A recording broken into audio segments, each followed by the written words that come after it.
Authorities in Equatorial Guinea say they have compensated 84 families of victims of the explosions of March 7, 2021 in a military camp in Bata that killed 107 people and injured 615. State television on Saturday made the announcement. Vice President of the Central African country, Teodoro Ngema Obiang Mange, presided over the handover ceremony. The government said it released about 1.1 million euros to compensate the victims.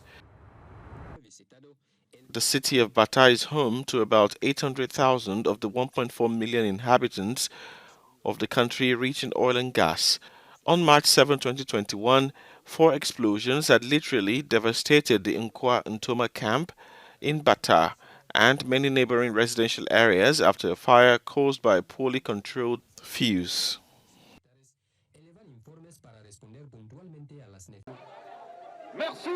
More than 100 people participated on Saturday in Bangui, the capital of the Central African Republic, CAR, in support of Russia's offensive against Ukraine. The demonstrators gathered at the foot of a statue inaugurated in late 2021 by President Faustin Archange Touadéra, representing Russian fighters protecting a woman and her children. We recognize a friend in suffering. When we were in crisis, it was Russia that came to our rescue to liberate the country.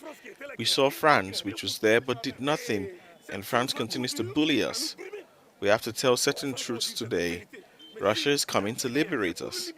Now we are free, and we must support Russia at all costs until our last breath.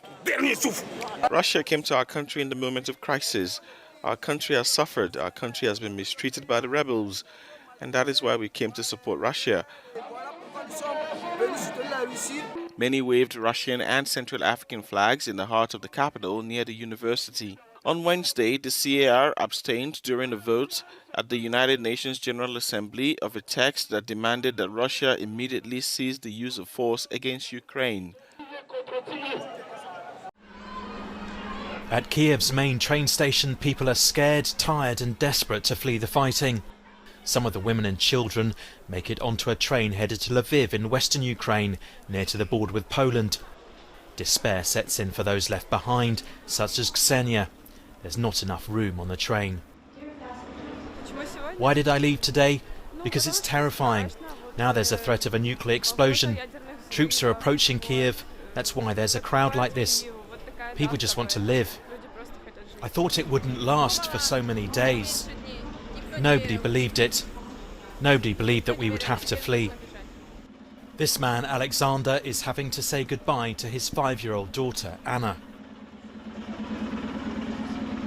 Men between the ages of 18 and 60 aren't allowed to leave Ukraine.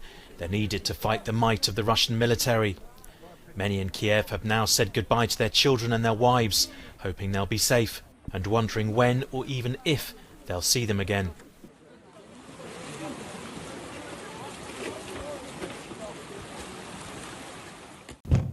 The new head of state of Burkina Faso, Lieutenant Colonel Damiba, announced a new government on Saturday, saying it will lead the country during a 3-year transition period.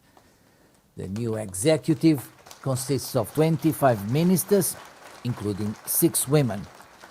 The new transitional leader took power at the end of January after overthrowing elected President Roch-Marc Christian Kaboré, accused of ineffectiveness in the face of jihadist violence that plagues the country. Speaking on Saturday, Damiba made the fight against jihadism and the rebuilding of the state as his priority. Following the military coup, ECOWAS announced the suspension of Burkina Faso from the regional body. The new leader set a transition period of 3 years for a return to democratic rule.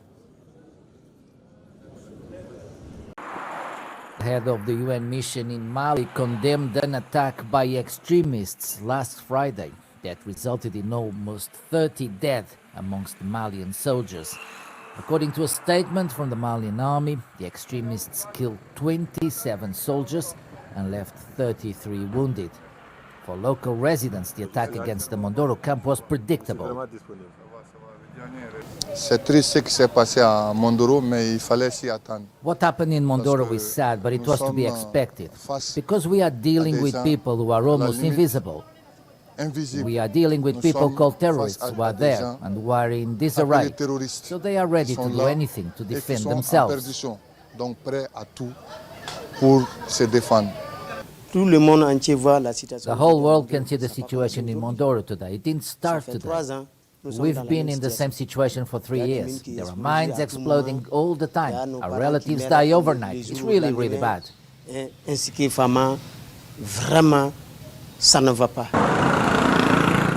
Malian government declared a 3-day national mourning period starting Saturday.